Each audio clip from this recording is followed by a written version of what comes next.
this is Shania and Shawana of Mommy and Me, promoting a healthy, open communication parent-child relationship, finding a balance and a safe place at home to form stronger bonds that will last a lifetime and be passed on for generations to come. How is everybody doing? How you feeling? How you doing? Right. Okay, let's get to the Yes, season 2, episode 3. bucket. What you got? What you put in the bucket? What you leave in the bucket? Oh. Celibacy. Celibacy. Celibacy. Don't leave. Oh my God. Don't turn this off. Oh my God. Celibacy. Are you practicing celibacy? Why is celibacy even a topic right now? So, celibacy. What gives? Celibacy is a topic right now because I am currently trying very hard to practice celibacy. Where the applause, people? I hope you're clapping That's too. what we need the Yes. soundboard where we can hit the claps and so the bells and the ding ding ding. If you ding, hear ding, something ding, ding, come into this video, just start laughing because I may find something. Well, okay. So what caused you at this stage? Because let's just back up a second. I don't believe it's where because you were oh my God, was she doing a rewind? I don't believe it was where because you might have been. She wasn't promiscuous or anything, and currently not dating. Currently not dating anyone. That's what a mother chooses to. I choose to believe that about my child. I have that right? That's that halo, right? Ding. So that's my belief. You weren't dating anybody or haven't been dating anybody recently in the last, months. Actually, So my thought, we're not talking about toys. That's another episode. We're not talking about toys. No, we're not talking about. No. That's oh what my I said. God. All right. No, we're not talking about toys. So, long story short, my thought process was to not be physically involved with anyone that I was not in a serious relationship in. Makes sense to me. And then,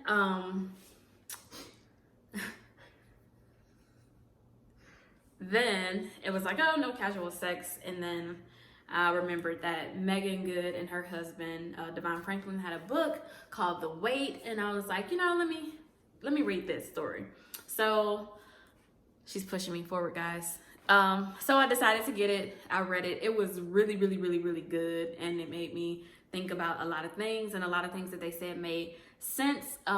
If you are a believer, it made even more sense. Yes. If you were raised in church and you read the things that are revealed to you during the time that you wait, and the different stages of that phase of waiting in a relationship, before it's a relationship, during a relationship, during engagement, and then eventually the goal would be marriage. But I thought it was very interesting, and it was intrigued me enough to want to try it. So when I met someone that we had similar things in common, I guess you could say we were compatible, or still trying to figure out if in fact we were compatible and having history with other people and just life in general and experiences, it was best that we don't rush and try to figure each other out. So I wanted to see if they were open to the book, and they were, and now we're trying to wait. And then... No, you're not trying, you're waiting, right? I mean, you fall down, but you get back up. You haven't failed. So... did you ever try celibacy? I did. Actually, I did. You see how she kind of threw that segue in there? I saw that. And I'm trying to, I guess you wouldn't consider it celibacy, but even after I got engaged, we didn't, after I got engaged, After I got engaged, we waited. We waited until we got married. Oh, you did wait until you get married? But it wasn't until after I got engaged. So you didn't wait until you get married. But when you had a ring, then you was like, hey, all right, let's go. Let's go, let's go. I got the ring. Let's go.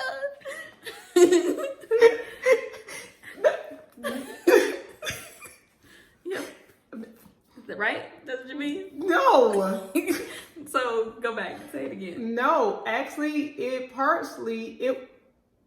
was a mutual agreement. It wasn't more or less of getting the ring and saying, "Okay, buddy." That once we decide, then. No, it was mutual. I have to seriously. Right, it was mutual decision that once we're engaged, then. Yes. Then we. It was mutual. It wasn't then where I got the ring and then I waited. Then you can get it. All right. No. So, but there were long spells after you were born. After you were born, though, I actually went for several years. Several like 7, several like 5, several like few like 3, few years. But that was. But no, it probably felt like several because. Yeah, and it was 3 years. And I did that at more than one stint in my entire life. More than one. So was it intentional or just like I wasn't even thinking about it. I just don't have time for this.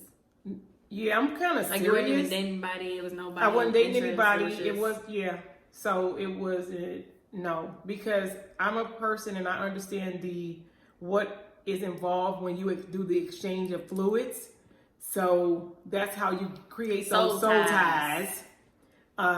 Very aware of that. Yep. I know what that feels like. Yep. So even being younger, I was always mindful because I know, once you give yourself to someone, of course you're being young and being, whatever, practicing safe sex. But being young, doing that at a certain point, as you start to mature and notice you want different things for yourself and understand how you really truly connect to people by doing that, I was good on that. If we weren't serious and, I was very good about, it didn't matter who I was dating. When I had Shania, she didn't see any guys. There were no guys around. Yeah. You recall seeing anybody? No. Yeah, no.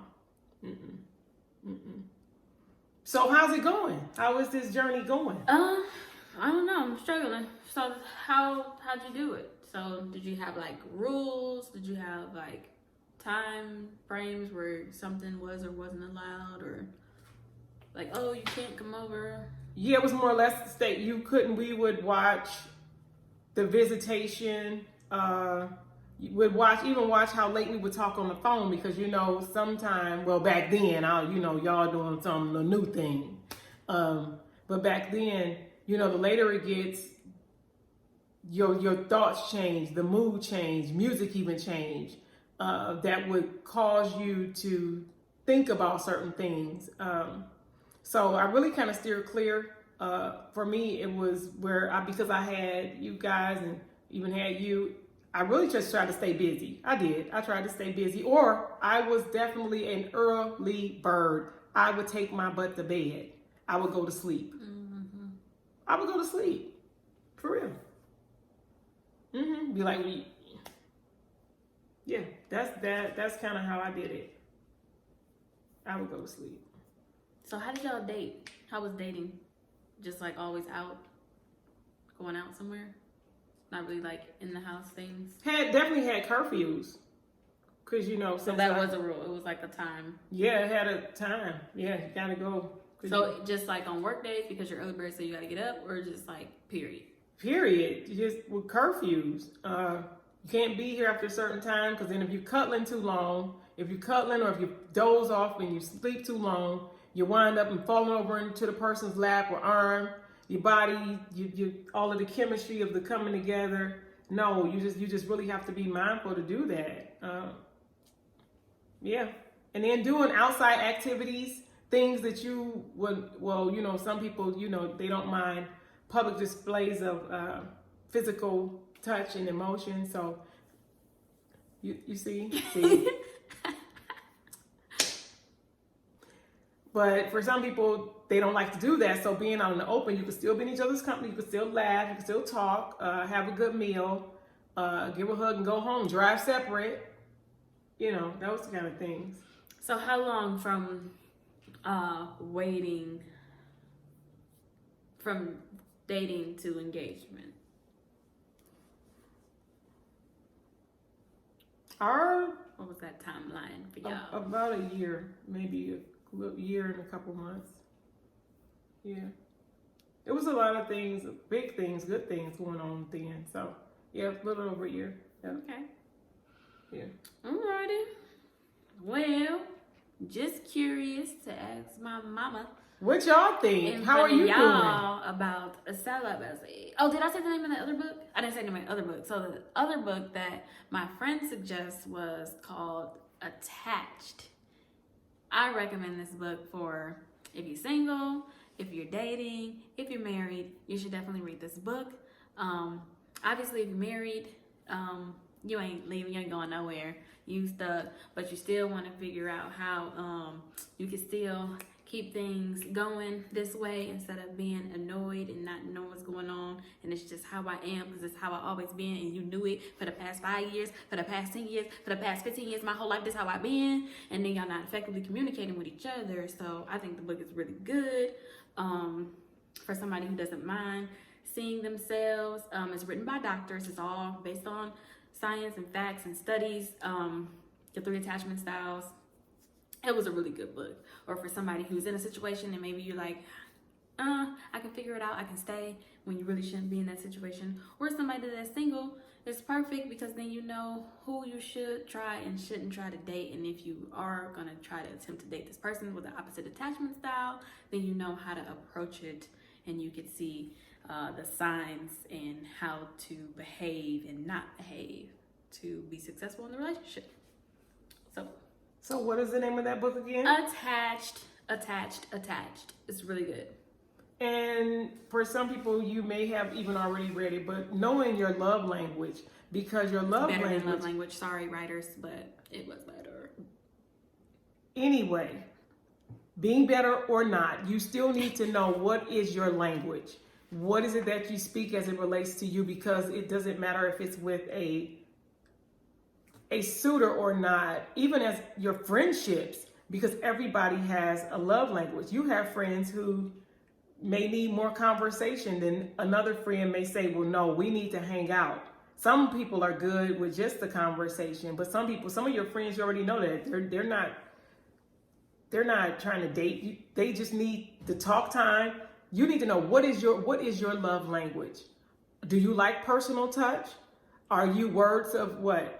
Affirmation? You need to know what that is for you, because so you know what you don't even want, and stop just getting with people and being a people pleaser and then being stuck with somebody that you know you don't really want and they're not satisfying you. Mm-hmm. Because if you live long enough, you'll change.